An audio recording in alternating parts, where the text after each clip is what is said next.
प्रधानमंत्री आज बिहार सहित 5 राज्यों के 3 दिवसीय दौरे पर। तेलंगाना से यात्रा की शुरुआत। देश को 1 लाख करोड़ रुपए से अधिक की विकास परियोजनाओं की दी सौगात। राज्य भर में आज से मतदाता सूची में नाम चेक करने के लिए चल रहा विशेष अभियान। मतदान केंद्रों पर मौजूद रहेंगे बीएलओ। सोशल मीडिया पर भी आई एम वेरीफाइड वोटर अभियान जारी। गिरिडीह को मुख्यमंत्री करीब 600 करोड़ रुपए की विकास योजनाओं की देंगे सौगात। कल्पना सोरेन झामुमो के स्थापना दिवस कार्यक्रम में होंगी शामिल। और पश्चिमी विक्षोभ का राज्य के कई जिलों में दिखा असर। देर रात रांची समेत कई इलाकों में हुई झमाझम बारिश। आज भी तेज हवा के साथ बारिश के आसार।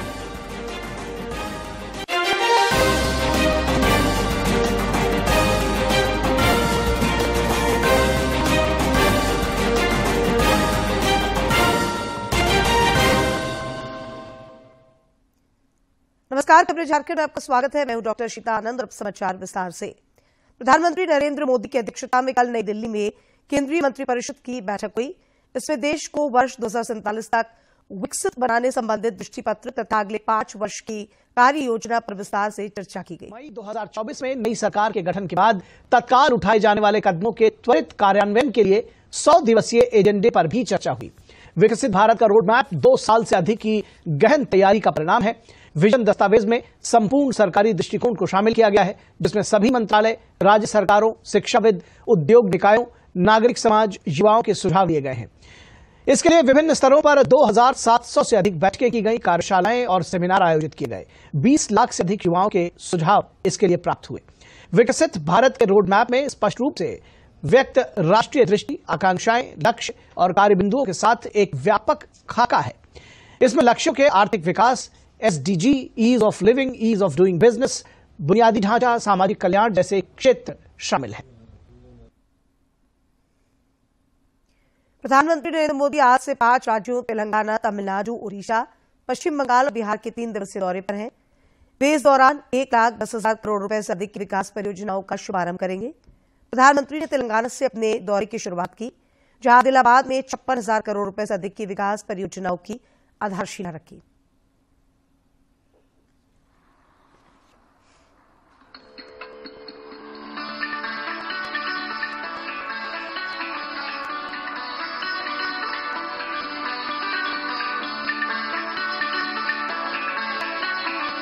तेलंगाना समेत देश के अनेक राज्यों में विकास का नया अध्याय लिखेंगे।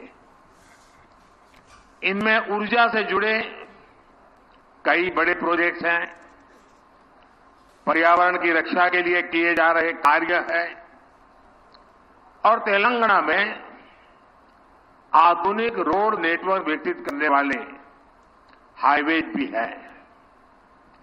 मैं तेलंगाना के मेरे भाइयों बहनों को और साथ ही सभी देशवासियों को इन परियोजनाओं के लिए बहुत बहुत बधाई देता हूं।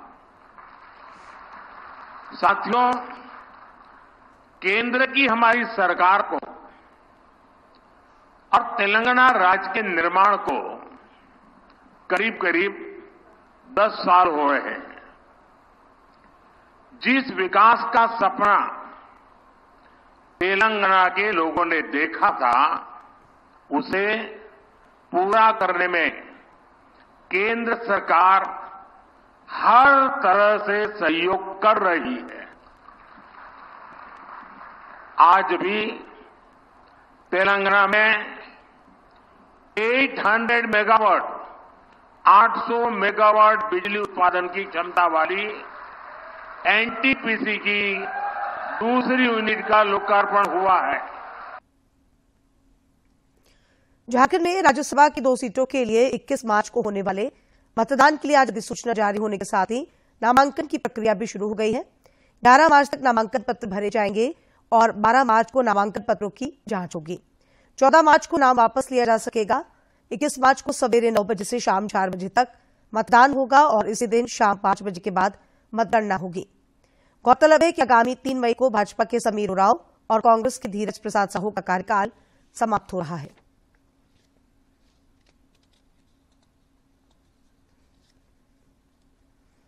सदन में नोट के बदले वोट के मामले में सांसदों और विधायकों को अब कोर्ट से कोई संरक्षण नहीं मिलेगा। सुप्रीम कोर्ट ने आज इस मामले पर महत्वपूर्ण फैसला सुनाते हुए नरसिम्हा राव मामले पर पूर्व के अपने फैसले को पलट दिया है। 7 जजों की संविधान पीठ ने इस पर एकमत से फैसला लिया है। ये फैसला सदन के अंदर सांसदों और विधायकों के विशेषाधिकार से जुड़े सवाल पर लिया गया है। नरसिम्हा राव मामले में अपना पुराना फैसला वापस पलट दिया है। ये बड़ी खबर आ रही सुप्रीम कोर्ट से, जिसमें ऐतिहासिक फैसले पर पुनर्विचार करते हुए आज सुप्रीम कोर्ट ने एक बड़ा फैसला सुनाया। नरसिम्हा राव मामले में अपना पुराना फैसला वापस लौटा है। ब्रेकिंग न्यूज, 7 जजों की संविधान पीठ ने एक मत से यह फैसला लिया कि किसी तरह की कोई इम्यूनिटी नहीं मिलेगी। सदन के अंदर सांसदों और विधेयकों से विशेषाधिकार से जुड़े सवाल पर यह फैसला लिया गया। राज्य के मुख्य निर्वाचन पदाधिकारी के रवि कुमार ने आज रांची में मतदाता सूची में नाम सत्यापित करने के लिए विशेष अभियान का शुभारंभ किया। यह अभियान पूरे राज्य में शुरू किया गया है। इस दौरान उन्होंने बताया कि अभियान के तहत मतदाता बूथ पर जाकर वोटर लिस्ट में अपने नाम को सत्यापित कर सकते हैं। इसके लिए सभी बूथों पर बीएलओ मौजूद रहेंगे। वैसे मतदाता जो अपने नाम के सत्यापन के लिए बूथ पर नहीं जा सकते हैं, वे गूगल प्ले स्टोर से वोटर हेल्पलाइन ऐप डाउनलोड कर उसमें अपने नाम का सत्यापन कर सकते हैं। ये प्रत्येक वोटर से अनुरोध है अपने नाम का मतदाता सूची में वेरीफाई कर लें, ताकि आने वाला चुनाव में वोट करा सकते हैं। मतदाता सूची में नाम नहीं होगा मतलब वोट नहीं कर सकते, इसलिए आपके पास वोटर कार्ड होगा। उसके बाद भी आपका कुछ कारण से डिलीशन हो गया, कुछ दूसरी जगह पर चलेगा होगा, तो उसको एक बार वेरीफाई करना है। इसलिए जरूर सब जगह पर आप लोग अपने नाम का वेरीफाई कर लें, ताकि आने वाला चुनाव में आप मताधिकार का प्रयोग कर सकते हैं। अगला 2-3 हफ्ता में पूरा झारखंड अभियान कवर करेंगे। मुख्यमंत्री चिंपाई सोरेन आज गिरिडीह का दौरा करेंगे। मुख्यमंत्री के प्रस्तावित कार्यक्रम को लेकर प्रशासनिक तैयारियां पूरी कर ली गई हैं। जिले के उपायुक्त नमन प्रेस लकड़ा ने बताया कि मुख्यमंत्री गिरिडीह में 587 करोड़ रुपए की 156 योजनाओं का शिलान्यास और लोकार्पण करेंगे।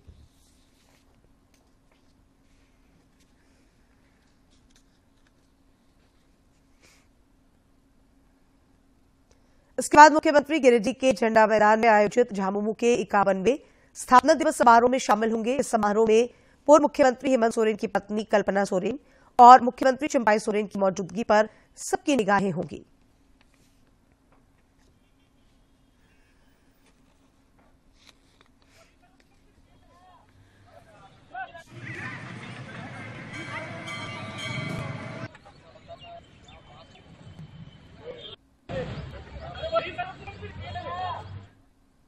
केंद्रीय मंत्री नितिन गडकरी कल झारखंड के 1 दिवसीय दौरे पर खूंटी आने की संभावना है।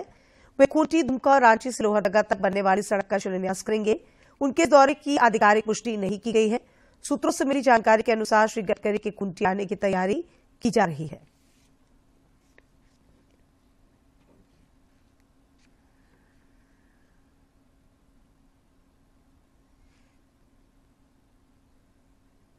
प्रदेश भाजपा अध्यक्ष बाबूलाल मरांडी ने कहा कि चुनाव कार्य का प्रबंधन एक महत्वपूर्ण हिस्सा है।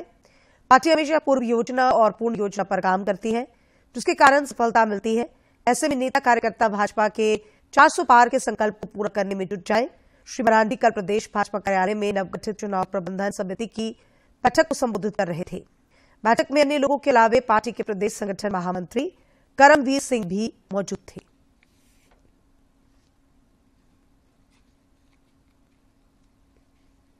हजारीबाग से भाजपा की टिकट पर लगातार 2 बार विधायक रहे मनीष जायसवाल को इस बार पार्टी ने हजारीबाग लोकसभा सीट का उम्मीदवार बनाया है।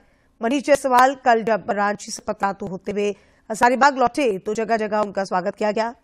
श्री जायसवाल ने कहा कि भाजपा के शीर्ष नेतृत्व ने मुझ जैसे छोटे कार्यकर्ता पर विश्वास जताकर जिस आशा और उम्मीद के साथ हजारीबाग लोकसभा क्षेत्र का उम्मीदवार बनाया है, उस पर 100% खरा उतरने का प्रयास करूंगा।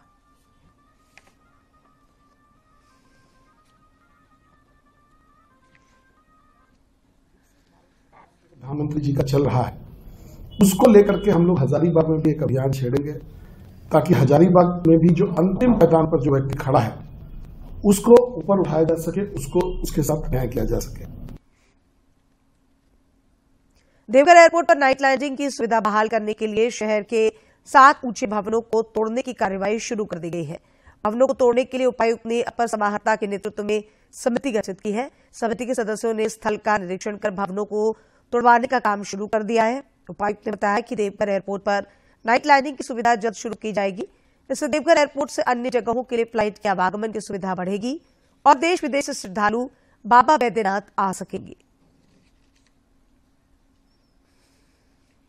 और वहाँ पे नाइट लैंडिंग सुविधा मौजूद करवाने के लिए कुछ 7 बिल्डिंग्स थी जो कि अवरोधक बन रहे थे लैंडिंग पार्ट में, उनको तोड़ने का दिशा निर्देश हमको प्राप्त हुआ है और राज्य सरकार ने उनको तोड़ने के लिए जो मुआवजा राशि है वो भी दे दी है और तोड़वाने में जो खर्चा आएगा उसी भी राशि राज्य सरकार के द्वारा दी गई है। अभी ये कार्रवाई चलाई जा रही है, जिला स्तर की टीम वहाँ पे रेगुलर मॉनिटरिंग करते हुए तोड़वाने की कार्रवाई है उसको स्टार्ट कर चुकी है। हमें ऐसी उम्मीद है कि आने वाले 3-4 दिन में हम लोग इसको तोड़वा लेंगे पूरी तरह से और जो एयरपोर्ट मैनेजमेंट है वो अपनी आगे की कार्रवाई कर पाएंगे।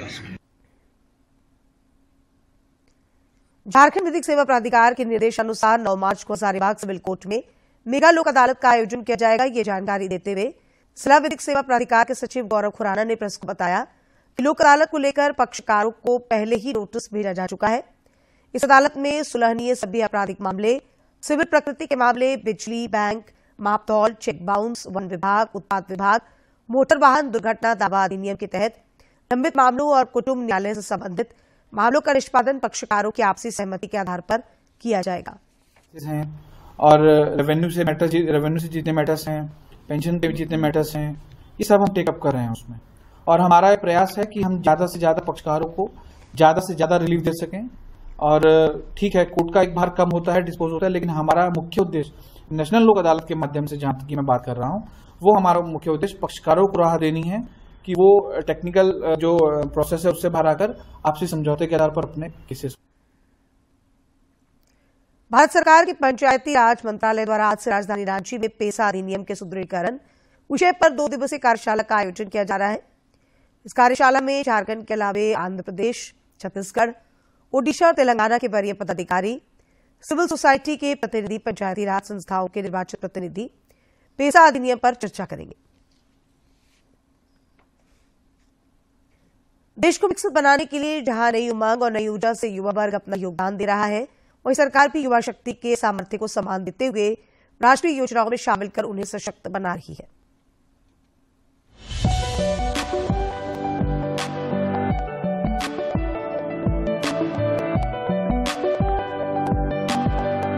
देश को विकसित बनाने के लिए 4 प्रमुख अमृत स्तंभों में से एक युवाओं पर पिछले 10 वर्षों में मोदी सरकार का पूरा फोकस रहा है। दरअसल पीएम मोदी का दृष्टिकोण देश के युवाओं को देश की राष्ट्रीय योजनाओं, प्राथमिकताओं और लक्ष्यों के निर्माण में सक्रिय रूप से शामिल करना है। इसलिए सरकार युवाओं के भविष्य को ध्यान में रखते हुए मिशन मोड में काम कर रही है। पिछले 1 दशक की बात करें तो युवा कल्याण के लिए अनेक कदम उठाए गए हैं, जैसे MBBS सीटें 10 साल पहले 50,000 से बढ़कर अब 1 लाख से ज्यादा हो गई हैं। पोस्ट ग्रेजुएट सीटें 2014 में 30,000 से बढ़कर अब 70,000 हो गई हैं।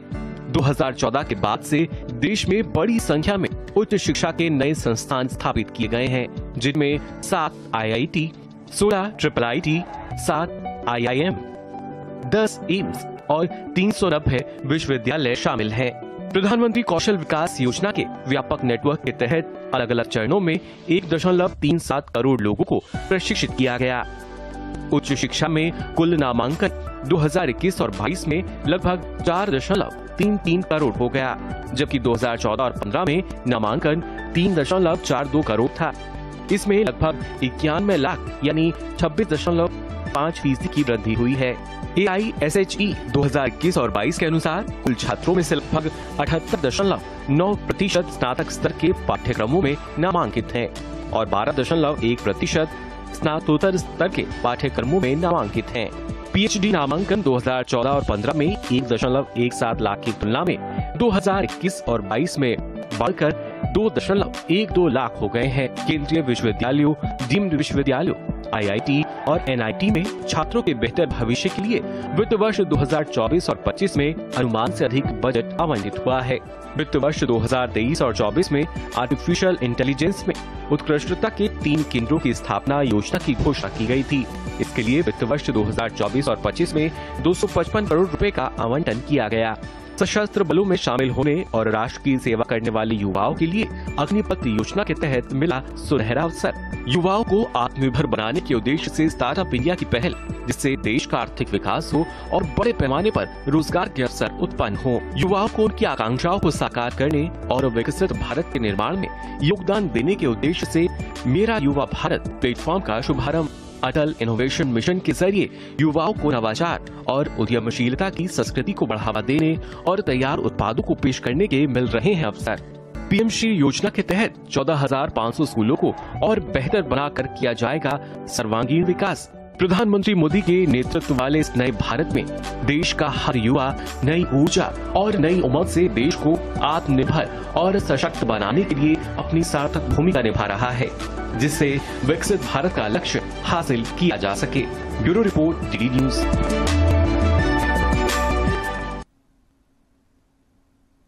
धनबाद की गृहिणी अजीत कौर ने अपने पारिवारिक दायित्वों का निर्वहन करते हुए बेकरी के क्षेत्र में अलग पहचान बनाई है। उन्हें बेहतर काम के लिए best baker of the year 2024 award से सम्मानित किया गया है। सोशल मीडिया के जरिए उनका चयन दिल्ली में आयोजित best baker of the year के अवार्ड के लिए चयनित किया गया था। अजीत कौर को पूरे झारखंड में प्रथम स्थान प्राप्त हुआ है। अजीत कौर ने कहा कि इस क्षेत्र में आगे बढ़ने में उन्हें परिवार का भी पूरा सहयोग मिला है। ये आपको नॉमिनेट किया गया है, शेफ कुणाल कपूर ने आपको नॉमिनेट किया है। तो ऑल ओवर इंडिया से ये लोग अपना सिलेक्ट करके बुलाते हैं। तो उसमें पूरे झारखंड में बहुत सारे लोग थे, जमशेदपुर से थे, बोकारो से थे, रांची से थे। तो धनबाद से मुझे सिलेक्ट किया गया। तो मैं वहाँ hotel Delhi Radisson Blu plaza में ये इवेंट था। वहां पे जाने के बाद इस इवेंट में मुझे best baker of the year award, मतलब झारखंड में best baker of the year award का मुझे अवार्ड मिला। और अब देखते हैं फटाफट अंदाज में जिलों की खबरें।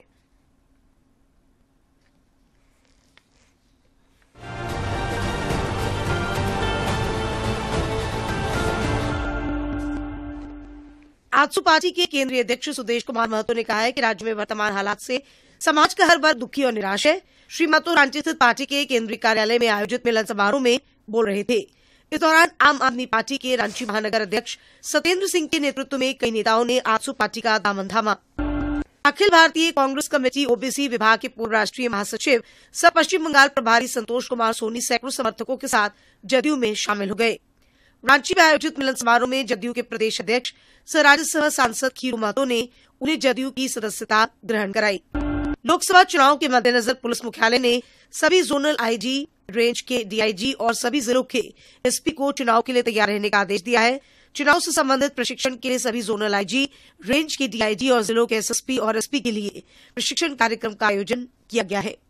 अमेरिकी महावाणिज्य दूतावास कोलकाता के आर्थिक और राजनीतिक मामलों के जानकार काजी रुमन दस्तमीर और राजनीतिक विशेषज्ञ टिंकू राय ने झारखंड प्रवास के दौरान झारखंड चेंबर ऑफ कॉमर्स के पदाधिकारियों के साथ अनौपचारिक मुलाकात की। इस दौरान झारखंड की अर्थव्यवस्था और विकास की संभावनाओं पर सकारात्मक चर्चा हुई।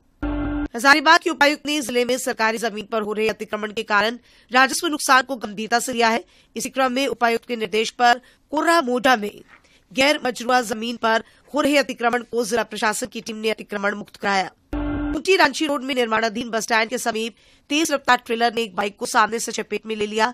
इस दुर्घटना में बाइक सवार युवक की मौके पर ही मौत हो गई। रांची के लोअर बाजार थाना क्षेत्र से पुलिस ने हथियार के साथ सैंकी दीन उर्फ सैंकी कच्छप को गिरफ्तार किया है। पुलिस ने उसके पास से एक पिस्टल, 2 मैगजीन और 3 जिंदा गोलियां बरामद की है। रांची के पंडा ओपी पुलिस ने आईटीआई बस स्टैंड के समीप एक गुमटी में छापेमारी कर 13 किलो गांजा के साथ एक आरोपी अजीत कुमार साहू को गिरफ्तार किया है। उसके पास से गांजा के अलावा 13,750 रुपए नकद और नशीला टैबलेट बरामद किया गया है।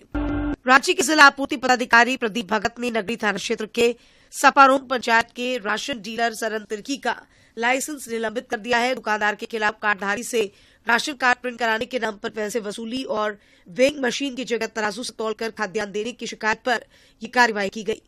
गोड्डा जिले के मुफस्सिल थाना क्षेत्र से पुलिस ने चोरी और छिनतई गिरोह का खुलासा करते हुए सरगना सहित 3 आरोपियों को गिरफ्तार किया है। पुलिस ने गिरफ्तार आरोपियों के पास से छिनतई के मोबाइल समेत 2 फोन बरामद किए हैं। रिम्स शिशु शल्य विभाग और स्पाइना बिफिडा फाउंडेशन की ओर से सीएमई का आयोजन किया गया। कार्यक्रम को संबोधित करते हुए रिम्स निदेशक और न्यूरो सर्जन डॉक्टर राजकुमार ने जन्मजात दोषों को कदाचार से संबंधित बताया। झारखंड के उभरते हुए विकेट कीपर बल्लेबाज रॉबिन मिन्स आईपीएल 2024 के शुरू होने से पहले सड़क दुर्घटना में घायल हो गए हैं। जेएससीएस स्टेडियम से प्रैक्टिस कर वापस घर लौटने के दौरान उनकी बाइक दूसरी बाइक से टकरा गई। फिलहाल रॉबिन डॉक्टरों की निगरानी में अस्पताल में इलाजरत है।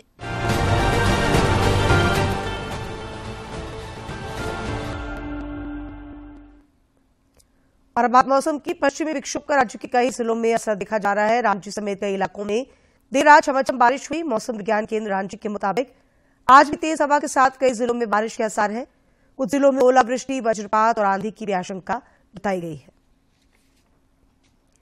रांची में लगातार 5 दिनों से चल रहे झारखंड कबड्डी प्रीमियर लीग में कल कार्तिक ओराव राइनोस टीम ने तेलंगाना खड़िया वॉरियर को कड़े मुकाबले में 31-35 अंक से हराकर खिताब अपने नाम कर लिया। भाजपा नेता रमेश सिंह और रांची के पूर्व मेयर आशा लकड़ा ने खिलाड़ियों को पुरस्कृत किया।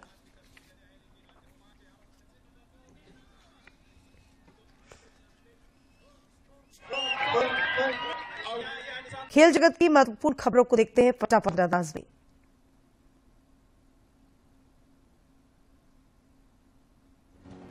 दो बार फाइनलिस्ट भारत ने विश्व टेस्ट चैंपियनशिप की तालिका में शीर्ष स्थान हासिल कर लिया है। भारत ने न्यूजीलैंड को हटाकर शीर्ष स्थान हासिल किया। ऑस्ट्रेलिया ने न्यूजीलैंड को वेलिंगटन टेस्ट में 172 रन से हरा दिया है। 369 रन के लक्ष्य का पीछा करते हुए न्यूजीलैंड की टीम 196 रन पर आउट हो गई। पिछले 2 दशक में ये ऑस्ट्रेलिया की न्यूजीलैंड पर 20 टेस्ट में 17 भी जीत रही। ऑस्ट्रेलिया ने इस दौरान सिर्फ एक मैच गंवाया। ऑस्ट्रेलिया के एलेक्स डी मिनोर ने मेक्सिको ओपन टेनिस टूर्नामेंट का खिताब जीत लिया है। फाइनल में एलेक्स डी मिनोर ने कैस्पर रूड को हराया है। मेजर लीग सॉकर में इंटर मायामी ऑरलैंडो सिटी को 5-0 से हराने में सफलता पाई। मायामी के लिए स्टार स्ट्राइकर लायनल मेसी और लुइस सुआरेज ने 2-2 गोल किए। इस जीत के बाद मायामी लीग में शीर्ष पर पहुंच गई है।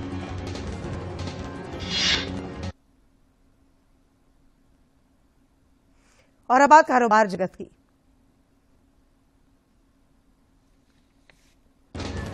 वित्त मंत्री निर्मला सीतारमण आज सभी राज्य और केंद्रीय माल एवं सेवा कर जीएसटी के प्रवर्तक प्रमुखों के सम्मेलन का उद्घाटन करेंगी। सम्मेलन में कर चोरी रोकने के उपायों पर होगी चर्चा।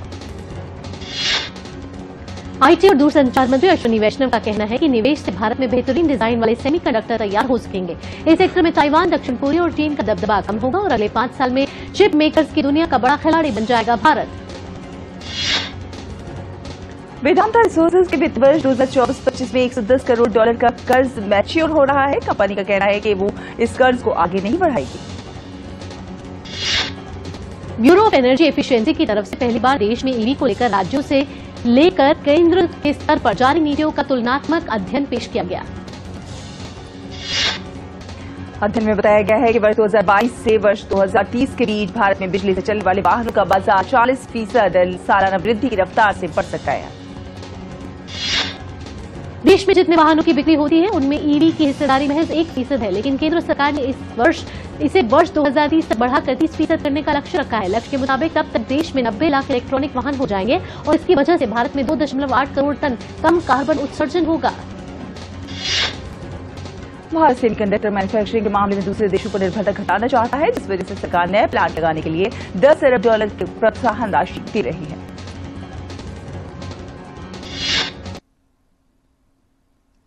और अंत में मुख्य समाचार एक बार फिर। प्रधानमंत्री आज बिहार सहित 5 राज्यों के 3 दिवसीय दौरे पर तेलंगाना से यात्रा की शुरुआत। देश को 1 लाख करोड़ रुपए से अधिक की विकास में योजनाओं की दी सौगात। राज्य भर में आज से मतदाता सूची में नाम चेक करने के लिए चल रहा विशेष अभियान। मतदान केंद्रों पर मौजूद रहेंगे बीएलओ। सोशल मीडिया पर भी आई वेरीफाई वोटर अभियान जारी। गिरिडीह को मुख्यमंत्री करीब 600 करोड़ रुपए की विकास योजनाओं की देंगे सौगात। कल्पना सोरेन आज झामुमो के स्थापना दिवस कार्यक्रम में होंगी शामिल। और पश्चिमी विक्षोभ का राज्य के कई जिलों में दिखा असर। देर रात रांची समेत कई इलाकों में हुई झमाझम बारिश। आज भी तेज हवा के साथ बारिश के आसार।